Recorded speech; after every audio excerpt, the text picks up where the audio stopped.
જય સ્વામિનારાયણ।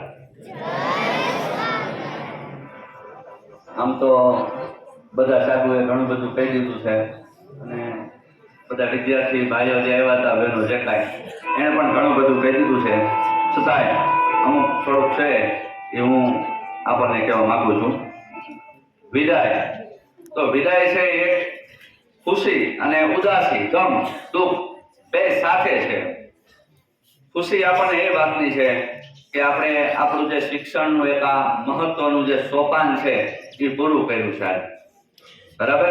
અને દુઃખ એ વાતનું છે કે આજે હવે અમે અને તમે એકબીજાની દિનચર્યામાંથી મુક્ત થાય છે, એટલે હવે દિનચર્યામાં રહેવાના નથી। આપણે આ જગ્યા ઉપર કેટલોય સમય સાથે વિતાવ્યો, બરાબર, અને એમાં શિક્ષણ જ નથી મળ્યું, પણ જીવનની જે કાંઈ ઘણી બધી પરિસ્થિતિઓ હોય એનો સામનો કેવી રીતના કરવો જોઈએ, બરાબર, એ પણ આપણે શેર કર્યું છે, શીખ્યા છીએ, બરાબર। વિદાય એ પ્રગતિ માટેની એક નવો અધ્યાય છે, બરાબર। અને આપણે અહીંયા જે કાંઈ શિક્ષકો કે સ્ટાફ છે આના દ્વારા આપણને આપણી જીવનની અંદર જે કાંઈ મુશ્કેલીઓ આવવાની છે, બરાબર, એ મુશ્કેલીનો કઈ રીતના સામનો કર્યો એ આપણને પૂરી મહેનતથી શીખવાડ્યું છે, બરાબર।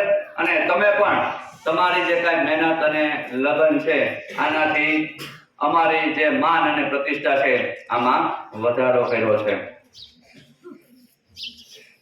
બધાએ પોતાની જે કાંઈ મહેનત, સંઘર્ષ, બરાબર, અને બુદ્ધિથી શિક્ષણ વધાર્યું છે, અને જે આપણી જે આ શિક્ષણની યાત્રા છે આની ઉપર પોતાએ વિશ્વાસ રાખી અને પોતાનું જે કાંઈ સપનું છે આને સાકાર કરવા માટેનો પ્રયત્ન કર્યો છે, એ બદલ બધા વિદ્યાર્થીને ખૂબ ખૂબ અભિનંદન।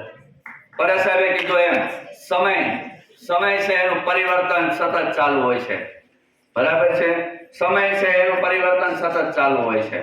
એટલે અહીંથી તમે બહાર નીકળ્યા બાદ જે આપણી સ્કૂલનું બંધ વાતાવરણ હોય એમાંથી તમે આઝાદ થવાનો છો, તો આ આઝાદીનો સદઉપયોગ થાય, તમે આગળ જતા તમારી જીવનની દરેક ક્ષણ છે આને ચેક કરતા રહેવી પડે, કેમ કે સમય ખબર છે કે જમાનો છે એ ખરાબ પણ છે અને સારો પણ છે, તો એમાં આપણે આપણી બરબાદી તરફ જાય છે કે આપણે આપણી પ્રગતિ તરફ જાય છે, બરાબર, આનું ખ્યાલે ભલે ને ભલે આપણે મૂલ્યાંકન કરવું જોઈએ, બરાબર। સફળતા એને જ મળે છે કે જે પોતાનું લક્ષ્ય જાળવી રાખે છે, લક્ષ્ય માટે અડગ રહે છે, અને અસફળતા જે મળે છે, બરાબર, એ સફળતા માટેની સીડી છે, એટલે અસફળતા મળવા છતાંય જે પોતાના લક્ષ્ય તરફ પકડીને રહે છે, બરાબર, આને જ સફળતા મળે છે। તમારી આ નવી સફર માટે થઈ અને તમને ખૂબ ખૂબ શુભેચ્છા। ધોરણ 10 નું તો એક સ્ટેપ પૂરું થાય છે, પણ હજી ઉચ્ચતર માધ્યમિકમાં આવે છે, પણ 12મા ધોરણનું જે વિદ્યાર્થી જીવન છે એ પૂરું થાય છે। હવે વિદ્યાર્થી કાળ આખો પૂરો થાય છે અને અહીંથી એક નવી શરૂઆત થાય છે, બરાબર। એટલે આગળ જતા બધા વિદ્યાર્થીઓ ખૂબ ખૂબ આગળ વધે, બરાબર, અને પોતાના ભવિષ્યમાં જે પ્રગતિના શિખરો છે એ સર કરે એવી શુભકામના સાથે જય હિન્દ, જય ભારત।